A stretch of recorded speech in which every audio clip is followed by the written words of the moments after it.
Hello everyone, welcome back to another episode of Let's Play Pokemon Let's You. I'm your Smogon gamer. In the last episode, we caught Terrakion on Route 22, finished off whatever we needed to do on that route, and we backtracked a bit to Route 21, only to enter the Seaside Cave.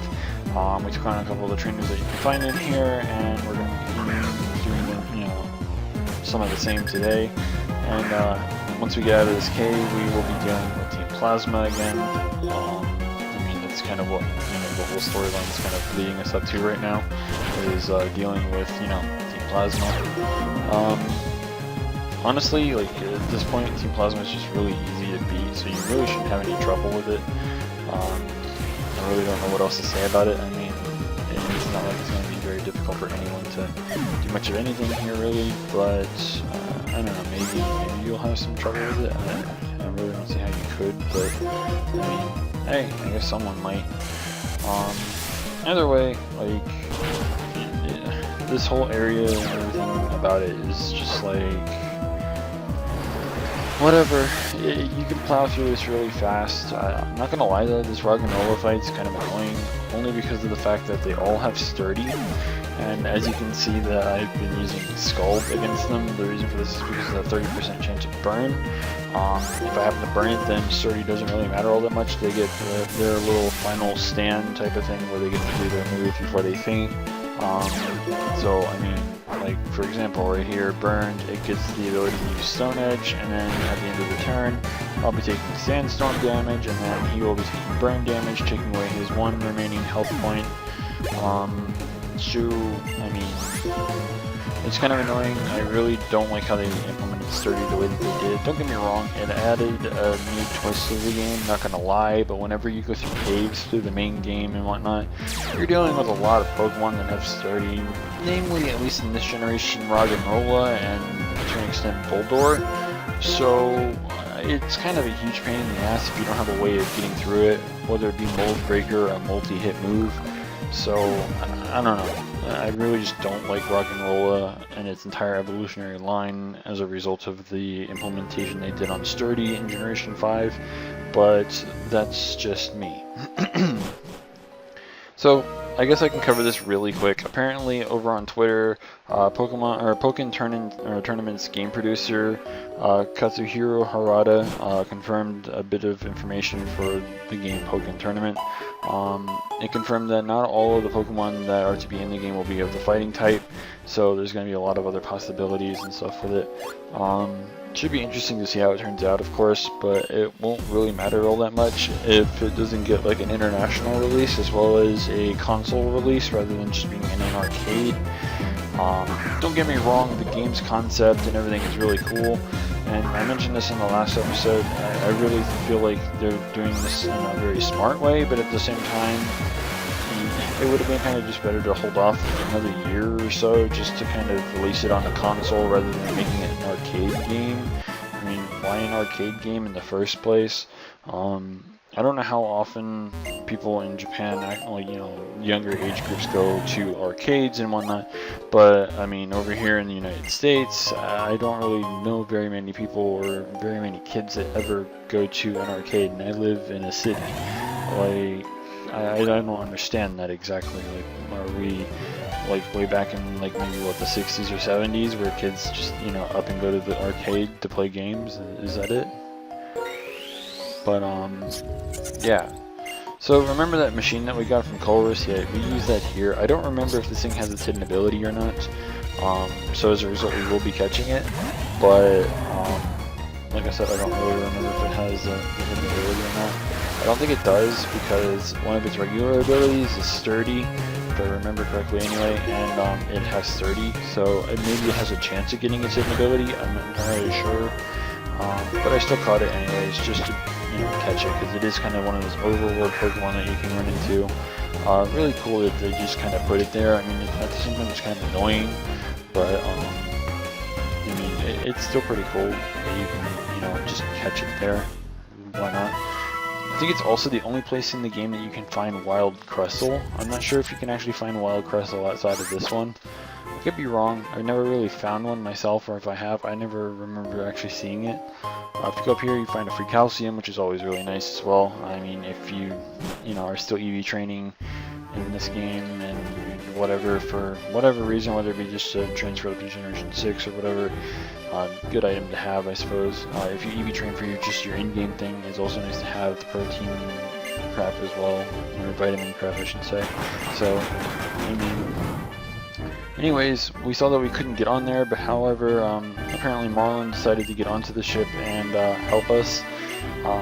Of course, he doesn't help us, he only helps us get onto the ship, and that's by bringing down, you know, the thing, and allowing us to get on, but he kind of just dips and leaves us here to, you know, take care of things ourselves. He asked us to take care of ourselves as well, but I mean, you know, adult letting kids like us get onto a ship full of dangerous people, I mean, why not? Anyways, before you get on the ship, I feel like I should mention this. If you haven't healed or anything, you might want to, because immediately this plasma grunt will talk to you and force you into a battle.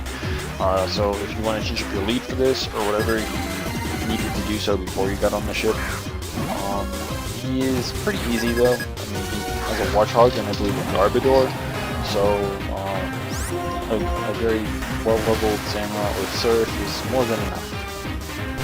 Of course, I'm also carrying the Mystic Water as a held item, so I mean it's also boosting my water moves, which basically is all I have on the Samurai at the moment. I don't think I'm going to have anything else on it, at least for some time. I could be wrong, but at the moment I'm not really thinking of anything that I want to put on it. Otherwise, Scald's just there for a decent base power move. It also has a chance to burn. Surf is there for a higher base power with no added effect, and of course Aqua Jet's just there in case something lives in the red and they might outspeed me or something for whatever reason, and I would just want to outspeed it before it outspeeds me and kill it before, you know, without taking very much damage. So, I mean, that's just how my Samurai is basically made at the moment, but it could change towards the end of this Let's Play, of course. And as you'll see, there's a bunch of plasma grunts here that you can't really get past. You can't get past them until you do one other thing, but there are a few items on deck here that you can actually find. One of them, which we're about to find, is the TM for Retaliate, and the other item that you can find on deck is a Revive. I believe it's a regular Revive, but it's still worth getting. I mean, Revives are always nice to have, especially whenever you get to the point where the Elite Four is the thing. It doesn't hurt to check every part of the ship, though, of course. I mean, there's items all over the place that you can get. In fact, there was, I think, one item here that I didn't even know that I could get, and, yeah, I mean, I didn't know that I could get it, and I was like, oh, okay, I didn't realize that this was here. So, I mean, there's that, but, yeah, so you can't pertinently go below deck without going here first. The second that you walk within range of Hugh, he will force you to follow him, and once you reach this room, you will be forced into a double battle immediately. So they'll be leading a Seviper and a Golbat. He will be leading with his Seviper and his Seviper Superior, and you'll be leading with whatever the hell you have in the first slot. I kind of remembered that there was a double battle here, and he decided to just leave Samurai in the lead. Part of the reason for this is because Surf hits everything on the field, and Superior kind of resists water. So being able to just outspeed, get some small amount of damage on something just so that I can kill it would be nice. Here, I kind of wish that the Superior had targeted the Drapion instead of the Garbodor, but I mean, because Drapion happens to live with a very sliver of health, a very small sliver of health, I mean. And yeah, like it literally looks like it was just about to faint. I kind of want to know what its HP is actually at. There's no way of knowing that considering it's an NPC. But I just go for the Aqua Jet, outspeed the Superior, and yeah, I probably shouldn't have done that. I should probably just focus energy because I would save some PP on my attacking moves, but whatever. I guess I could have done that turn 1, but there was a Golbat, and I don't want to, risk confuse Ray. I don't want to do that. I hate confusion, I really do. But yeah, so there's barriers here that require passwords, stuff like that. So we have to kind of go and get the password. Passwords can vary for games. So I mean, there's that. One of the games it could be something like Reshiram or Zekrom, or it could be like a wide range of like numbers, stuff like that. So I mean. But anyways, this guy here is an ex-Team Plasma spying on the current Team Plasma, trying to make sure that they aren't doing, anything too retarded, or at least reporting into the original Team Plasma members that are now opposing the new Team Plasma. So I mean, he's doing what he can, but like as he said, but I just wanted to save Pokemon, and you can't really hate on people like that. Like hypothetically, let's say that Pokemon were real. Like, would you really be upset with someone that's trying to, save something? I mean, depending on what you're saving, I guess. But I mean, at the same time, like, you can't really hate on the dude for it. So in a way, I kind of, like, if I was the character that was happening to me, like around me, I probably would have slapped him and been like, dude, like, this guy's trying to, help. Like, just don't get in his face. Like, what? But yeah, I mean, he was trying to do good, or he is trying to do good now, and he just kind of has it thrown in his face by someone who's been hurt, or that has been hurt by Team Plasma in the past, which also kind of includes the old Team, old Team Plasma, kind of tongue-tying myself here.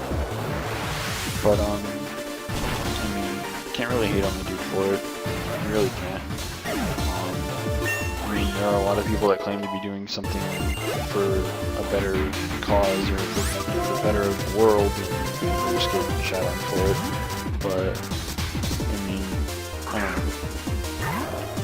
I like how this guy has, things that I can easily kill, by the way. Ice Punch, because Ice Punch Lucario isn't just, amazing. I mean, there's also the fact that it has Drain Punch for health recovery, which makes it even more broken. I'm probably going to have on this Lucario 2 fighting type moves. I'm not sure what I'm going to do for my third attacking move, and I'm of course going to leave Sword Stance on, just because that way I can send it out as a lead against any team, basically, and set up at least one Sword Stance, which should be more than enough to take out basically anything that happens to stand in my way. And like, that was annoying. I thought he was just like a regular NPC, not a trainer, so I was trying to talk to him over the counter, but apparently he's not an NPC that you can just talk to over the counter. It's kind of hilarious if you could talk to him over the counter and he was a trainer and he just battles you over the counter. It's kind of hilarious, but I kind of find it cool that he has a Garbodor, considering he's in the kitchen area, so it's kind of like, trash food and stuff, which is kind of, I like how they did that. That was kind of cool. I won't lie, it was kind of neat that they kind of put something like that next, something else that's a little relevant to it. But yeah. But of course, Chef is not evil apparently, and I don't remember what. Okay, that's fine, I suppose. Here's the item I was talking about earlier that I didn't know was even here, because I don't remember actually finding it, at least not through my original playthrough, because I was playing it in Japanese. But yeah, the Electrolyzer can be found here. I'm assuming that the Magmarizer can also be found here, assuming that you have black 2 rather than white 2. So if you're looking to get a Magmortar or an Electivire, the item for it is here. Of course, the Wi-Fi being down now, you kind of have to rely on someone else, maybe another person that has black 2, white 2, black and white, that you can just infrared trade with.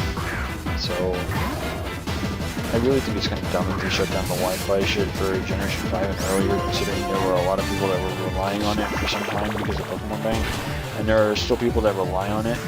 I'm not gonna lie, it is still possible to Gen 5, PokeGen stuff and still transfer it up. There's a thing called an R4 dongle, I believe it's called, that you can buy.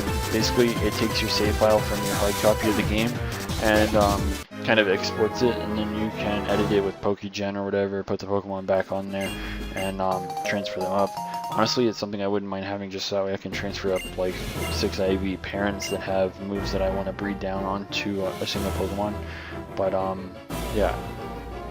Anyways, we pretty much don't have much time for even another battle, otherwise it'll go over 15 minutes. So in the next episode, what we're going to be doing is we are going to be continuing through Team Plasma's little ship, base, whatever you want to call it, and trying to finish off Team Plasma once and for all. So, if you haven't already, don't forget to rate, comment, subscribe, and until next time, this is the PokeGamer, signing out.